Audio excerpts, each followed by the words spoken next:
go because I am a woman. I will never receive a $40,000 football scholarship because I am a woman. I have never been scouted by college recruiters and probably never will be, since NCAA colleges spend only 33% of money on women. My name is Stephanie Hellman. I'm Taylor Little. I'm Molly Daniel. Kelly Lane. Rachel Holloway. And today we're going to be talking a little bit about equality of men and women in sports, particularly in pro and college sports. We're going to be talking about Title IX and the effect it's had on this area, and also the area of scholarship and funding discrepancies, and the question of physical abilities and limitations between men and women.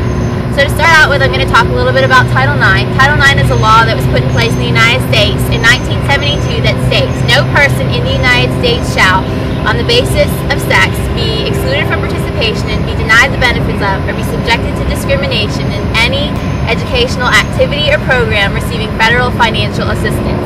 It was the federal government's way of dealing with the gender discrimination that was so prevalent in our nation at the time. While its effects took a while to have an impact, Title IX has done much to increase the opportunities available to women in sports. According to the National Organization for Women, statistics have shown that while only 32,000 women participated in intercollegiate sports before 1972, about 150,000 or more participate today. While scholarships were virtually non-existent before Title IX for women who wanted to play sports in college, now there are many scholarship opportunities and funding assistance available to women who want to play sports in college.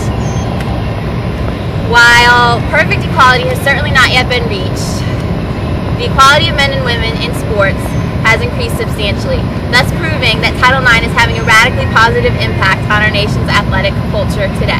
But like I said, perfect equality hasn't yet been reached, and now Kelly Lane is going to share a little bit about that. Title IX. Many women felt that this would be their big break, a chance to finally be equal with the boys and play and make as much money as the male competitors. Many women hoped this would be the case, but it was not when the law was enacted, and not today, some 30 years later. Title IX has opened up many opportunities, but things are still not equal.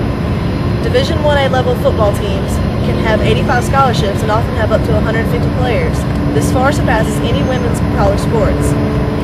Division I level teams, there are 115 of the Division I level football teams, and out of that 115, 91 of them spend a larger percentage on their football budget than they do on all other women's sports combined. Is this equality? There are women out there who are strong enough, well-trained enough, and ready to play in the college level of competition. Why are they not given the chance? They aren't recruited the same as the males, and this needs to change. Even less often you hear about women playing college football, even less often than you hear about women playing professional football. Everyone knows the best way to get recruited is to have the scouts come, but until they come, equality will not be reached. Inequality is very apparent in the world of scholarships, and now Molly Daniel will talk about this more in depth. CollegeScholarships.org says that women of all ethnic backgrounds are truly empowered when it comes to accessing college scholarships for women. They cite AAUW, the American Association of University Women, as an example for advancing women. If we are so empowered, why is it that female collegiate athletes only receive 38% of sports operating dollars, which is $1.7 billion less than male college athletes? This is after the implementation of Title IX. Men are also affected negatively. Over 400 men's athletic teams have been removed so that universities can comply with NCAA. If Title IX was made for the hope of equality, why don't things seem so equal?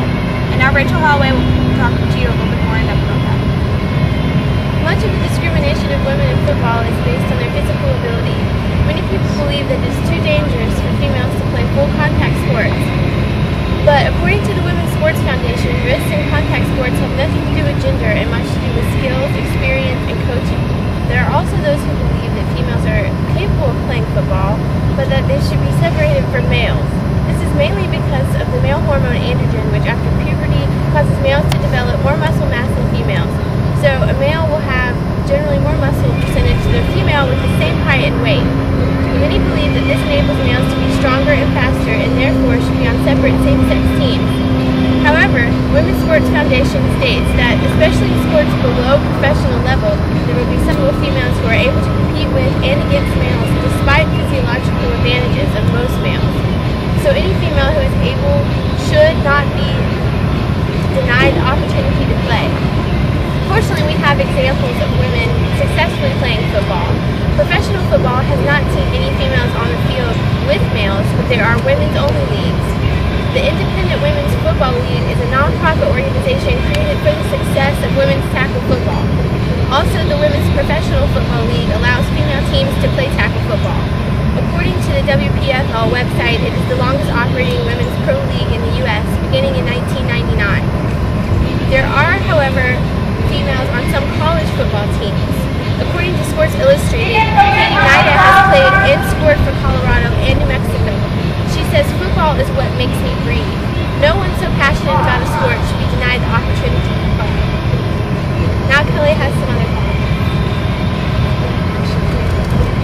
Actually, Taylor has her thoughts next. Alright guys, as many of you may know, men receive more money in scholarships than women. $1.17 billion more dollars to be exact, and recruitment teams spend 33% more money on male athletics than females. In fact, males make up less than half of the student college population, yet receive over 50% of the scholarship opportunities. According to the Miami newspaper, Miami University has had to drop men's soccer, tennis, and wrestling in order to compensate for the money being spent on female athletics. Although Title IX has created many great opportunities for women, it has caused several male programs to suffer. But our hope is that one day an equal amount of money will be able to be spent on men and women's athletics without any one program having to face the consequences. I am a woman and I will never play in the NFL, but thanks to Title IX, my chances are increasing. I will never receive a $40,000 football scholarship, but thanks to Title IX, there are many other athletic scholarships available to me. I will probably never be scouted by college recruiters, however chances are increasing. Since Title IX has been implemented, female NCAA athletes have increased by over 400%. Equality has not been reached, but we're here today to inspire people to take action so that equality may be reached sometime, so we don't wait another 30 years for this to happen. And now we will have a closing Q&A session. Is there any questions? All right, thank you.